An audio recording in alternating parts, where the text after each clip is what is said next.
I set my fork down with the kind of deliberate calm that makes people nervous. The noise at Aunt Elaine's dining table doesn't stop right away. Uncle Greg is still mid-sentence about something involving his golf handicap, and my cousin Brittany is scrolling through her phone, half listening to her husband complain about traffic. The Thanksgiving spread covers every inch of the oak table. Turkey, stuffing, 3 kinds of potatoes, green bean casserole that nobody really wants but everyone pretends to appreciate. Mom's laughter cuts through it all. That performative, too loud sound that makes my shoulders tense before my brain catches up. Madison is 30, and still renting a shoebox, she announces to the entire table, gesturing with her wine glass. Red sloshes dangerously close to the rim. Can you believe it? Meanwhile, Brittany just bought that gorgeous condo in the city. The room doesn't go quiet. Not yet, but I feel the shift. That microscopic change in air pressure when people realize something is about to happen. Brittany looks up from her phone, uncomfortable. Mom didn't help us with the down payment or anything. Of course not, Mom says, waving her hand dismissively. You and Trevor are responsible adults who plan for the future. Her eyes land on me, and there's that familiar glint, the one that says she's enjoying this. Some of us just can't seem to get our financial lives together. My hands rest flat on either side of my plate. The tablecloth is cream-colored, probably expensive. Aunt Elaine always goes all out for holidays. I count the floral pattern repeating itself. Once, twice, 3 times. You're absolutely right, Mom. The words come out even, almost pleasant. Mom's smile widens, mistaking my agreement for surrender. She's about to launch into another comparison, probably about my car or my job or the fact that I haven't been on a vacation in 3 years. I should be saving more money. Uncle Greg nods approvingly. Aunt Elaine refills her wine, satisfied that this uncomfortable moment is resolving itself the way it should. With me accepting my role as the family disappointment, that's why I canceled the standing mortgage transfer to your account this morning. The silence this time is absolute. Mom's wine glass freezes halfway to her mouth. Her expression does something I've never seen before.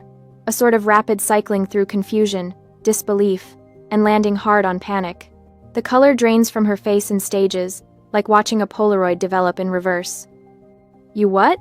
The $1,800 transfer? I continue, keeping my voice steady. The one that's been going out on the 1st of every month for the last 2 years? I canceled it. Good luck with the mortgage, Mom. Aunt Elaine's fork clatters against her plate. Uncle Greg clears his throat, suddenly fascinated by the pattern on his napkin. Brittany's eyes go wide, her phone forgotten in her lap. Madison. Mom's voice has an edge now, sharp enough to draw blood. This isn't funny. I'm not laughing. Earlier that day, I sat in my car in Elaine's driveway, staring at my phone. The banking app was open, showing the scheduled transfers screen. $1,800 on the 1st. Every single month. Never late, never missed. I scrolled through the history, watching my checking account balance drain and refill in a rhythm I'd memorized. Paycheck in, mortgage payment out, bills, groceries. Whatever was left went into savings that never seemed to grow. My finger hovered over the cancel recurring transfer button. I'd pulled up this screen before, dozens of times, but I'd always closed the app, convinced myself that next month would be different. That eventually, Mom would acknowledge what I was doing. That she'd at least stop humiliating me at family gatherings. The button turned red when I held it down. Are you sure you want to cancel this recurring transfer?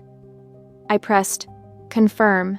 Now, sitting at this table surrounded by the people who are supposed to be my family, I watch the power dynamic shatter like dropped crystal. You can't be serious. Mom's voice rises. Madison Ann Wright, you sit down and tell me you're joking right now. I'm already standing, reaching for my coat from the back of my chair. My hands don't shake. Not yet. That will come later. I'm completely serious. After everything I've done for you? Mom pushes back from the table, nearly knocking over her chair. I raised you. I sacrificed for you. And this is how you repay me? The room holds its breath. This is the part where I'm supposed to apologize, where I back down and promise to reinstate the transfer, and beg forgiveness for embarrassing her in front of the family. Everyone knows the script. I pull my coat on, button by button. The movements feel mechanical, like I'm watching someone else's hands. Enjoy your dinner. Madison, Mom's voice follows me toward the front door. You get back here right now. You can't just walk out. Madison. Aunt Elaine starts to rise, probably to block my path or deliver some speech about family duty. But something in my face stops her. Maybe it's the way I'm not crying, or the way my jaw is set. Or maybe it's just that after 30 years of being the peacekeeper, the people pleaser, the invisible daughter who pays her mother's mortgage while living in a studio apartment she can barely afford. I'm finally done performing. The November air hits my face as I step outside. Cold, sharp, real. My car is parked at the curb under a streetlight. I slide into the driver's seat and close the door, muffling the sounds of the chaos I just left behind. The engine starts with a familiar rumble. My hands find the steering wheel, and that's when they start to shake. Not from regret, from the adrenaline of finally standing up. I stare at the dark windshield, watching my breath fog the glass. Inside that house, Mom is probably crying now. Aunt Elaine is consoling her. The family is probably already deciding I'm the villain in this story. But I'm not going back in. Not tonight. Not ever. The next day, the spreadsheet glows on my laptop screen. Each row a small betrayal documented in Arial 11-point font. I've been sitting at my kitchen table for 3 hours now, cross-referencing bank statements with calendar dates, building a timeline of exactly how much I've bled. The apartment is quiet, except for the hum of my refrigerator and the occasional click of my mouse. My coffee went cold an hour ago, but I keep lifting the mug to my lips anyway, forgetting. $1,800. Every single month. For 24 months. $43,200. But that's not the whole story. I scroll down to the highlighted cells in yellow. The emergency payments. Mom's car needed new brakes. Her water heater died. She had an unexpected dental bill. Each crisis arrived with the same frantic phone call, the same tremor in her voice that made my stomach drop. September last year, $4,000 for the roof repair that couldn't wait. March, $2,500 for the furnace. June, $5,000 because the property taxes came due, and she'd completely forgotten. December, right before Christmas, $13,000. She said the townhouse was going into foreclosure. She cried on the phone. I emptied my savings account and canceled my own holiday plans. The total at the bottom of the spreadsheet makes my chest tight. $68,000. I save the file with a name that feels like evidence. Madison, Wright, Financial, Documentation, 2023-2025, XLSX. Then I save it again to my cloud drive. Then I email it to myself. I'm not losing this. My phone buzzes against the table. Dad's name on the screen. Hey, I answered. Your aunt called me. His voice is careful. Said you made a scene at Thanksgiving. I stated a fact. Good for you. He exhales, and I can picture him in his kitchen, leaning against the counter the way he does when he's gathering his thoughts. Your mother called me too. Wants me to talk some sense into you. And? I told her I agreed with you. Something loosens in my chest. She's been telling everyone you left her broke. Of course she has. Dad sounds tired. Madison, you know the divorce settlement was 50-50. Right down the middle. The judge made sure of it. Your mother got $230,000. The townhouse was paid off. She had no debt. Where did it go? Where does it ever go? He pauses. That spa membership costs $800 a month. I saw the credit card statements before we split. She was spending $4,000 a month at Nordstrom, getting her hair done every 2 weeks at that place in Belmont, the kitchen renovation that she absolutely had to have, the bathroom remodel. New furniture. She spent the money, Madison. That's what she does. I already knew this. But hearing Dad confirm it makes the spreadsheet on my screen feel less like paranoia and more like proof. Thanks for telling me, I say. I should have told you 2 years ago. His voice drops. But honestly, I thought you were just helping her with groceries or small bills. I had no idea you were paying the entire mortgage until Elaine opened her mouth. He sighs. I'm sorry I didn't ask sooner. Everyone. We hang up, and I'm staring at the spreadsheet again when someone knocks on my door. Sharp, insistent raps that make me flinch. I know who it is before I open it. Aunt Elaine stands in my hallway, still wearing her coat, her face arranged in that expression of righteous concern that makes her look like a church lady about to deliver a sermon. She doesn't wait for an invitation. She pushes past me into my apartment, her eyes scanning the small space with the kind of judgment that catalogs every second-hand piece of furniture, every scuff mark on the wall. "We need to talk," she announces. "Hello to you too. Don't be flip with me, Madison." She turns to face me, and there's no warmth in her expression. No curiosity about my side of things. "Do you have any idea what you've done?" "I stopped paying my mother's mortgage." "You humiliated her. In front of the entire family." Elaine's voice rises. "She's your mother. She raised you. And you threw that in her face like it meant nothing." I close the door. My hand stays on the knob. "Did she tell you how much I've been paying?" "That's not the point. $1,800 a month. For 2 years. Plus another $24,000 in emergency payments." The numbers roll off my tongue. I've been staring at them long enough that they're memorized. $68,000 total. Elaine waves her hand like, I'm talking about pocket change. Family helps family. Does family humiliate family at Thanksgiving dinner? She was just joking. She called me a financial failure. She compared me to Brittany. She does this every time we're together, and I'm supposed to smile and keep writing checks? Your mother is bad with money. Elaine says it like she's admitting something, like this confession should make me sympathetic. Everyone knows that. But she raised you by herself after your father left. You owe her. Dad didn't leave her broke. The divorce was 50-50. Elaine's mouth tightens. She knows. Of course she knows. That doesn't change your responsibility. If you stop paying, she loses the house. Is that what you want? Your mother homeless? I want her to be an adult. She's 55 years old, Madison. She can't just start over. I'm 30. Why can't I?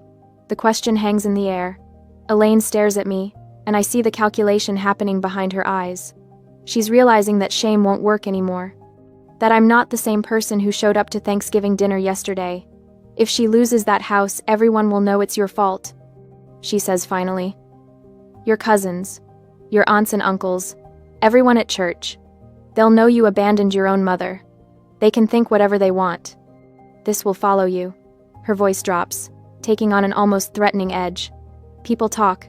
Your coworkers will hear about it. Your boss. Everyone will know what kind of daughter you are. I walk to my laptop and turn it to face her. The spreadsheet fills the screen. $68,000 in a cell at the bottom, highlighted in red. Feel free to share that number when you're telling everyone what kind of daughter I am. Elaine looks at the screen. Her jaw works, but she doesn't say anything. I'm done, I tell her. You can leave now. She goes without another word, and I lock the door behind her. Then I sit back down at my kitchen table and open my email. The message takes me 10 minutes to write. I keep it formal, professional. The kind of email I'd send at work when documenting a problem. 2. Carolyn Wright, Elaine Peterson, CC. Richard Wright, subject, financial support notice.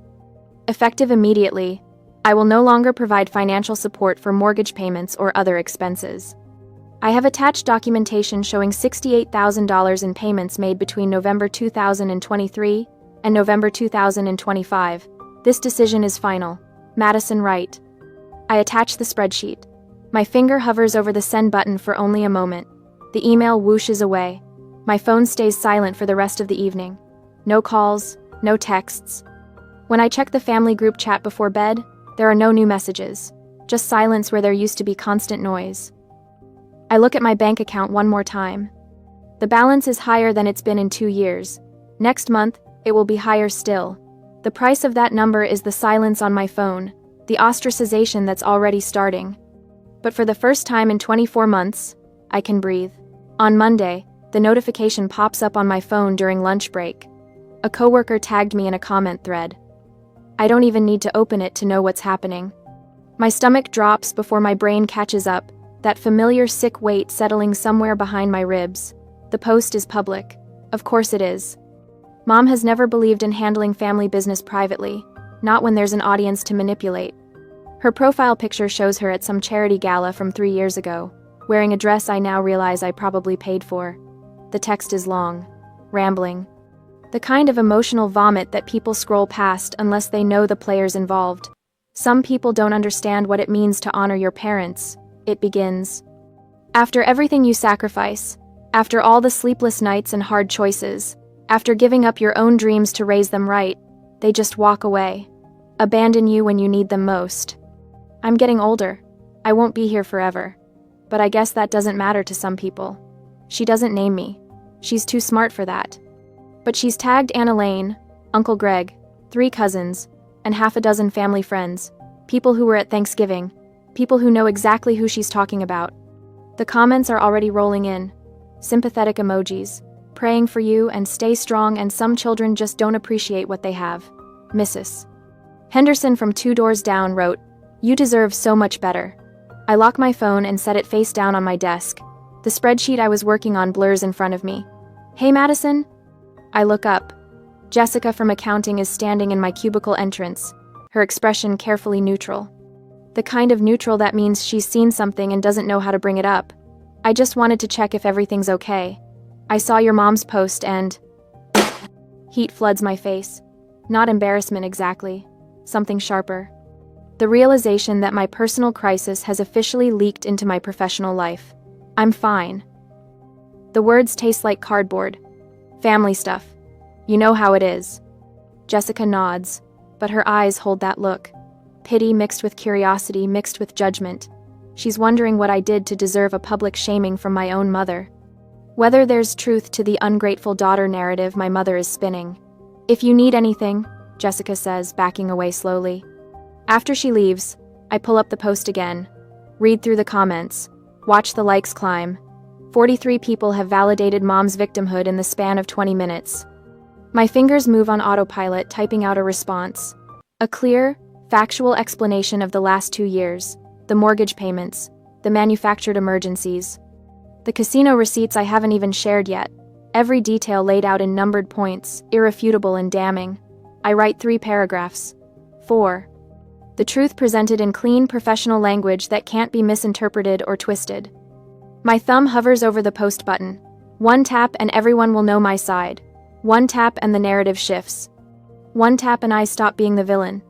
The office air conditioning kicks on, humming through the vent above my desk. I stare at my drafted response, reading it over twice. Then I highlight all of it and hit delete, because that's exactly what she wants. Mom doesn't care about the truth.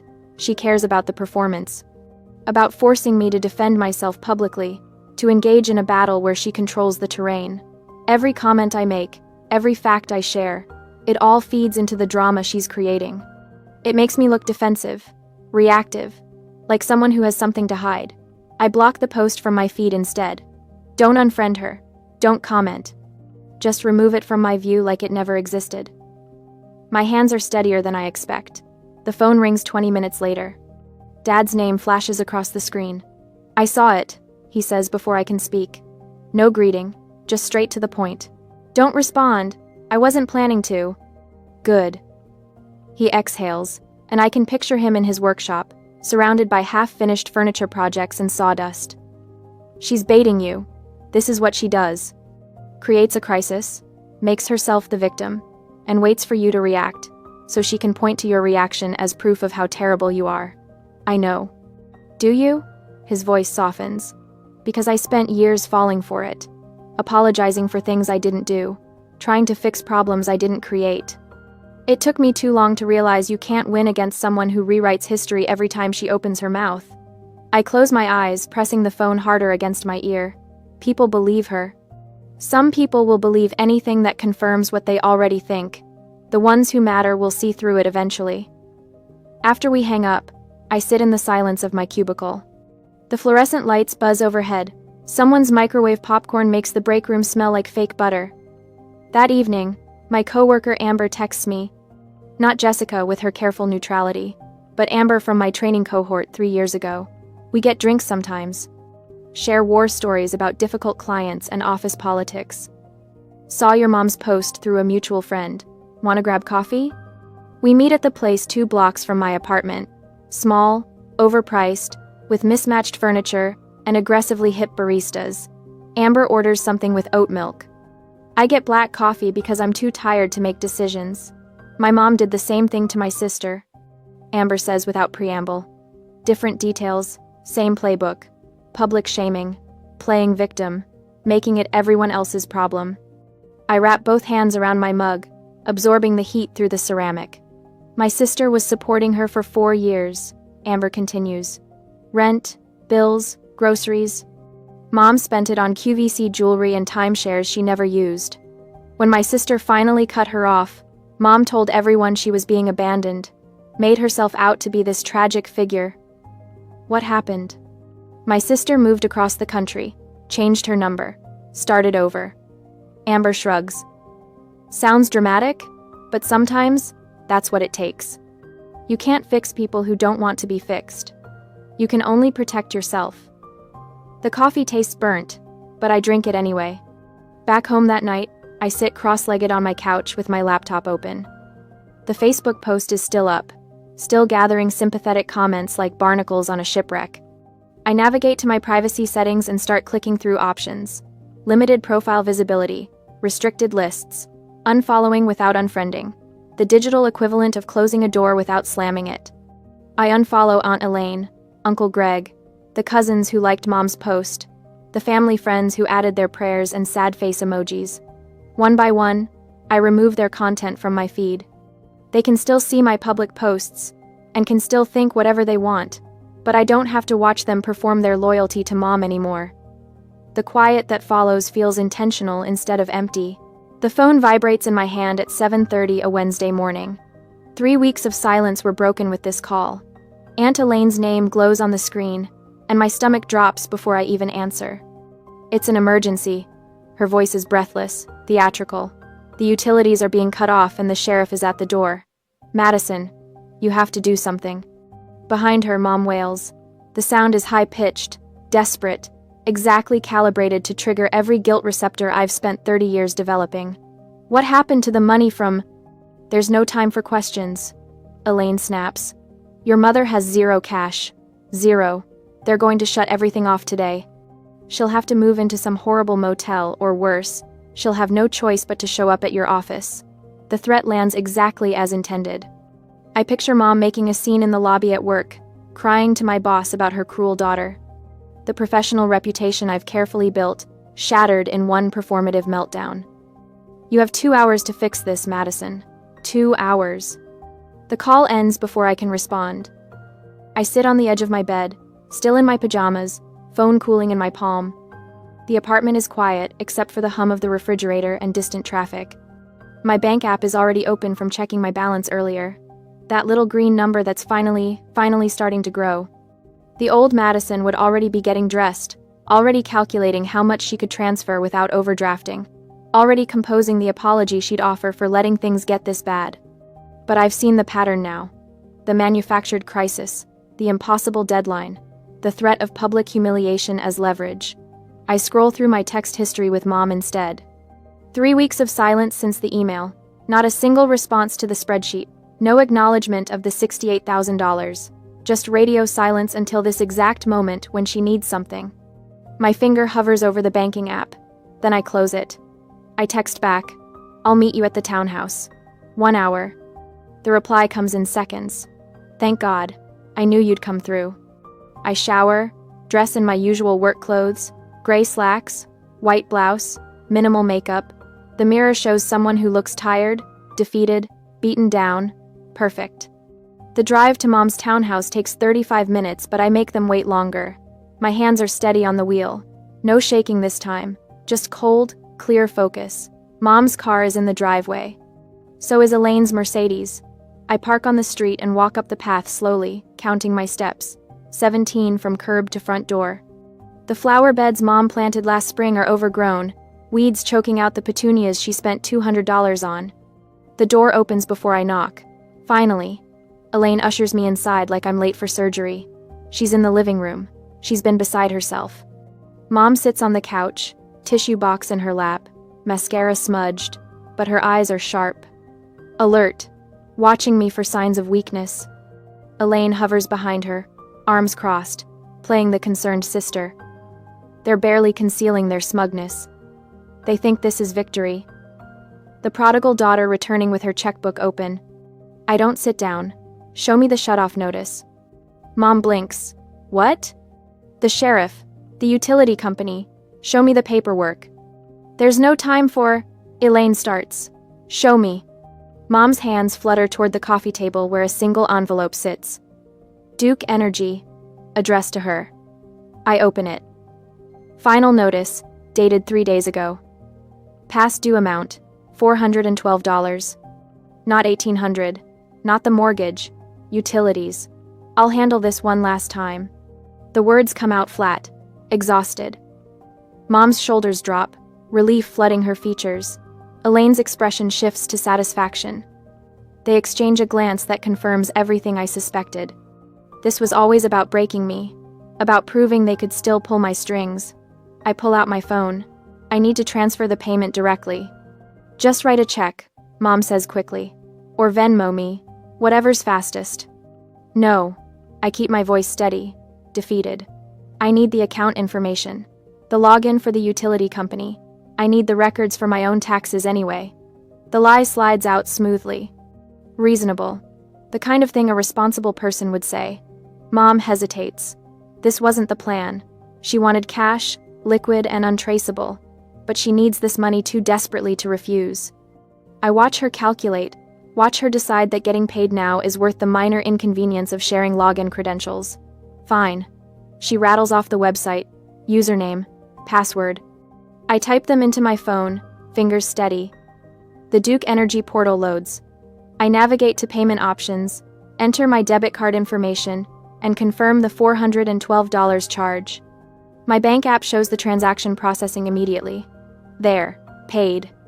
Thank you, sweetheart. Mom's voice drips with false warmth.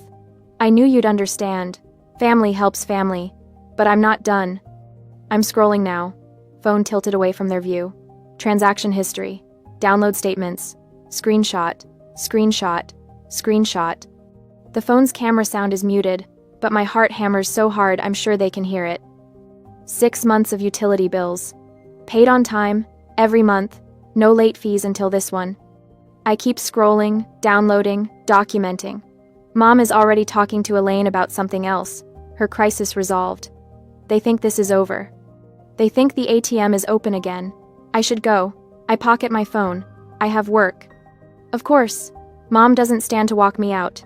Thank you, Madison. I know things have been tense, but this really means a lot. I don't respond. Just head for the door, hand steady on the knob. Outside, I don't drive away immediately. I park down the street where my car isn't visible from the townhouse windows. My phone is hot in my hand, screen glowing with the utility account still open. The login credentials work for more than just Duke Energy. I navigate to her bank account, the one she gave me access to under the guise of paying bills. My thumb hovers over the transaction history. Then I tap it. The numbers that load make my breath catch. 2 days ago, ATM withdrawal, the Emerald Casino. $2,000 in cash. The day before the emergency. The day before she claimed to have zero money. The day she and Aunt called me. I scroll further back. More casino withdrawals, luxury purchases at department stores, spa memberships. Monthly charges that paint a picture of someone who never intended to pay her own bills. Someone who spent the mortgage money knowing exactly who would cover the shortfall. I screenshot everything. Every transaction. Every date. Every location. The evidence downloads to my phone in a neat, devastating timeline. Inside that townhouse, Mom and Elaine are probably celebrating. Probably already discussing what the next emergency will be. Home repairs, maybe, or car trouble. Whatever story sounds urgent enough to open my wallet again.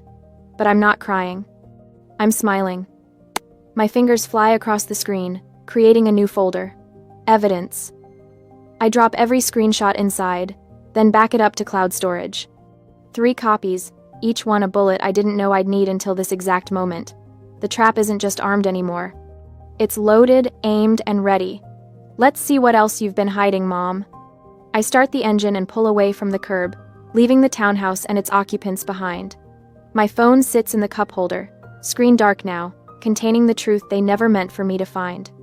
The ATM isn't open. It's about to permanently close. The text comes through 4 days after I paid the utility bill. Mom, Madison, I need to talk to you about something urgent. My car is making a terrible noise, and the mechanic says it needs $1,200 in repairs immediately. I can't get to work without it. I stare at the message while my coffee goes cold.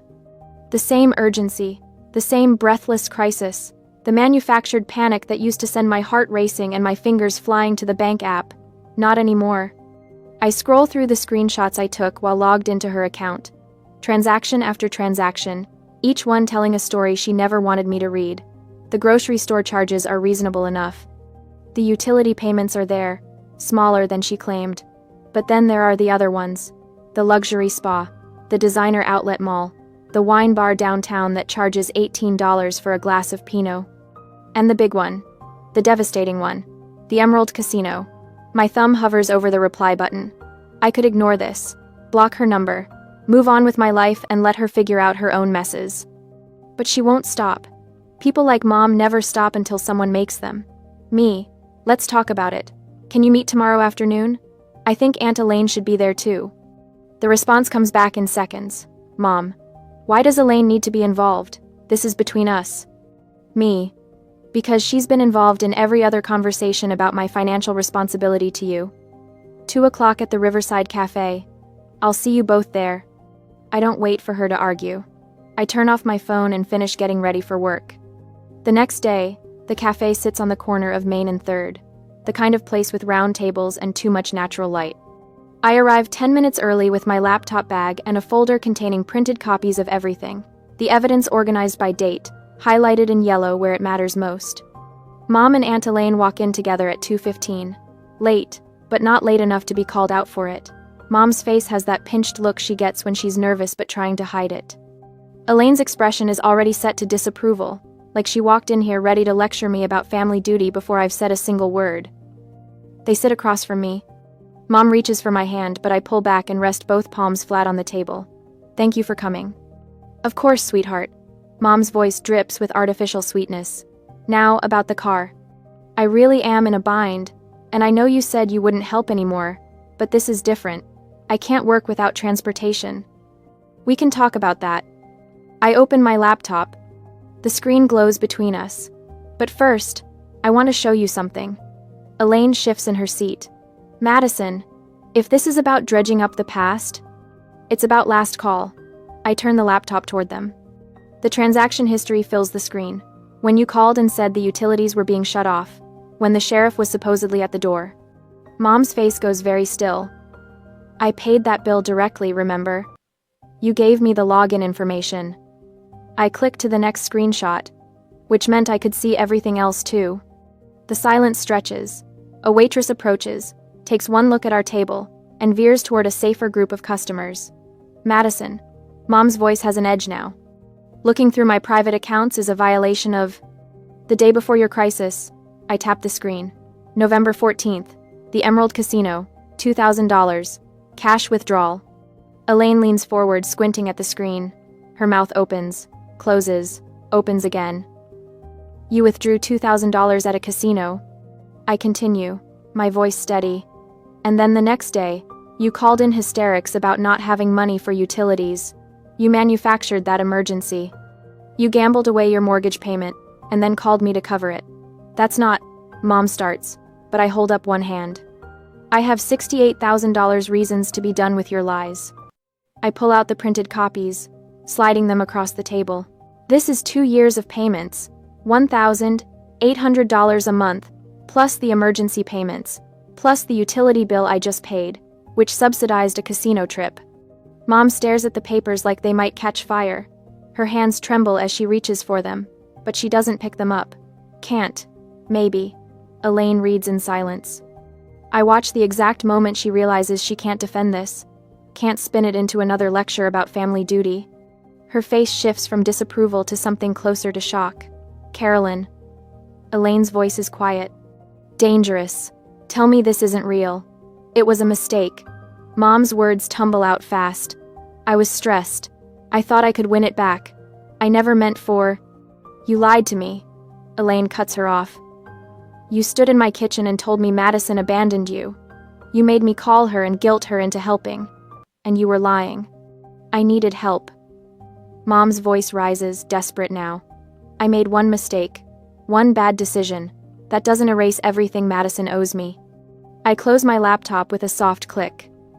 I don't owe you anything. The words land heavy. Final. The money I gave you didn't save you, Mom.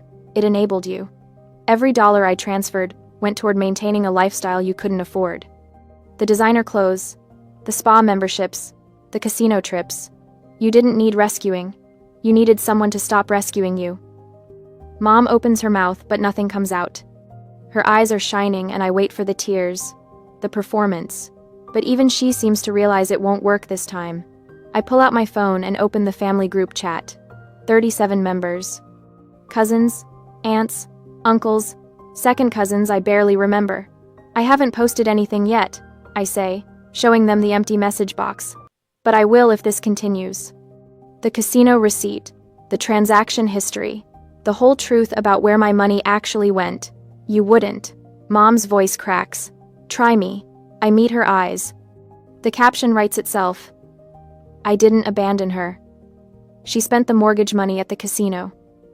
Elaine sinks back in her chair, all the fight draining out of her. Without the moral high ground, she's just another witness to a truth too ugly to defend.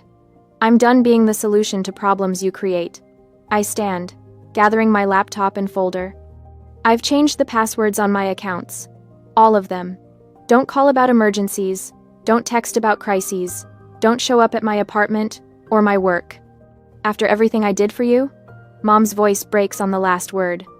I pause at the edge of the table. You raised me. Past tense. That job is over. And you got paid for it. $68,000 worth. I walk out while they're still sitting there, stunned into silence. The afternoon sun hits my face as I step onto the sidewalk. My hands aren't shaking. My chest isn't tight. For the first time in 2 years, I feel lighter than air. 5 months changes everything and nothing at all. My new apartment has actual closet space, 2 bedrooms, even though I live alone. The second one holds a desk, bookshelves, and a reading chair I found at an estate sale. Fresh tulips sit in a glass vase on the kitchen counter, bright yellow against the white subway tile. I bought them yesterday because I wanted to, not because they were on clearance. My savings account has an actual balance now. Real numbers that grow instead of drain. The Easter gathering is at Aunt Elaine's again. Different holiday, same house, but I'm parking at the curb by choice this time. Not obligation. Not guilt. Just the simple decision to show up because I want to see Dad and a few cousins who reached out after the dust settled. I grab the lemon cake from the passenger seat. Store-bought, because I'm not trying to prove anything anymore. Inside, the familiar sounds of family chaos greet me. Kids running through the hallway. Uncle Greg's booming voice from the living room. The scent of ham and scalloped potatoes drifting from the kitchen. Mom is here. I spotted her car in the driveway. She's sitting in the corner of the dining room when I walk in, quieter than I've ever seen her. Her wine glass is half full instead of constantly empty. She glances up when I enter, and something flickers across her face. Not quite shame, not quite resentment, something in between that I don't need to name or fix. I nod once. She nods back. That's all there is. Madison. Brittany waves from across the room. She actually smiles, genuine instead of uncomfortable. That cake looks amazing. The conversation flows around me differently now. Aunt Elaine asks about work with real interest instead of veiled judgment. Uncle Greg talks about his new boat, without comparing it to what I can't afford. Nobody mentions my apartment size or my car or my apparent inability to plan for the future. They adjusted. The family learned where the line is, and nobody's testing it anymore. Halfway through dinner, Cousin Mark makes an offhand comment about helping his brother with rent. Family helps family, right? That's what we do. The table doesn't go silent, but I feel the slight shift. That microscopic awareness of weight behind those words. I set down my fork, take a sip of water, and smile. No tension in my shoulders. No calculating how to escape. Everyone's responsible for their own finances. Mark blinks, nods slowly. Yeah, I guess that's true too. The conversation moves on. Someone asks about dessert. Brittany's husband tells a story about their dog. The moment dissolves like sugar in coffee, sweet and unremarkable. Later, Dad catches me by the coffee station. He squeezes my shoulder once, firm and proud. He doesn't say anything. Doesn't need to. On Tuesday, a younger woman from accounting stops by my desk. Sarah, maybe 24, with circles under her eyes that look familiar. Can I ask you something? She glances around like she's afraid of being overheard. It's about family stuff. We end up having coffee in the break room. She tells me about her parents, their constant requests, the guilt trips, the threats. Her voice shakes when she talks about cutting them off. Everyone says I'm being selfish. I think about the spreadsheets, the casino withdrawal, the 2 years of silence I mistook for love. You can love people from a healthy distance, I tell her. You're not responsible for fixing problems they create. She's crying now, but the relief on her face is unmistakable, like someone finally gave her permission to breathe. I give her my number, tell her to call if she needs to talk. She hugs me before leaving, whispering thank you against my shoulder. That evening, I meet Dad and Jessica, my coworker who validated my boundaries 6 months ago, at the Italian place downtown. We order too much food and split a bottle of wine that costs more than I used to spend on groceries for a week. To chosen family, Jessica says, raising her glass. Dad grins. To Madison finally choosing herself. We clink glasses, and the sound rings clear. Driving home, the sunset spreads across the horizon in shades of orange and deep pink. My hands rest easy on the wheel, no phantom buzzing from my phone. No checking the rearview mirror like Mom's going to appear. My laptop sits open on the passenger seat, browser tabs still visible. One shows a photography course starting in June.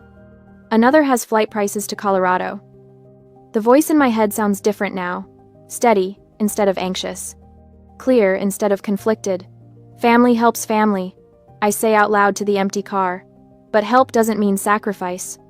The light ahead turns green. After all I did for you? I smile at my reflection in the windshield. I finally did something for myself. My hands stay steady on the wheel. The road ahead is mine. The invisible provider now provides for the only person who never exploited her, herself.